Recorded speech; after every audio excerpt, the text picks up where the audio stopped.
Aéroport fermé, avions cloués au sol dans toute l'Europe du Nord. Pour la deuxième journée consécutive, le nuage de cendres dégagé par l'éruption d'un volcan islandais a semé le chaos dans le trafic aérien international. Le paradoxe qu'on voit actuellement, c'est qu'une toute petite éruption semble perturber beaucoup de monde. Évidemment, cette hauteur, 8, 10, 12 km que j'ai cité, c'est pile là où volent les avions. Et que se passe-t-il quand un nuage de cendres volcaniques rencontre un avion ? Les particules pénètrent dans les réacteurs et menacent le fonctionnement entier de l'appareil. Pour que la situation s'améliore, il faudrait par exemple que le volcan se calme un peu.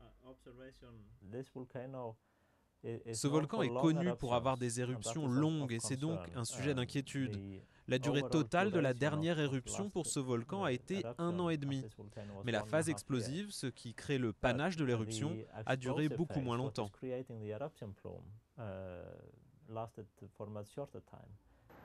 Autre issue possible, que les vents se réveillent au-dessus de l'Europe et dissipent enfin le nuage. Pour les voyageurs, l'attente a duré toute la journée, dans la plus totale incertitude sur la reprise des vols.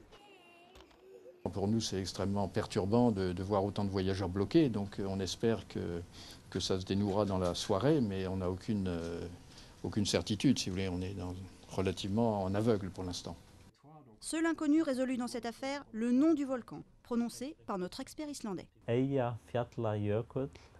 Nous avons des noms longs et difficiles en Islande. C'est un nom qui signifie « île montagneuse couronnée de glace ».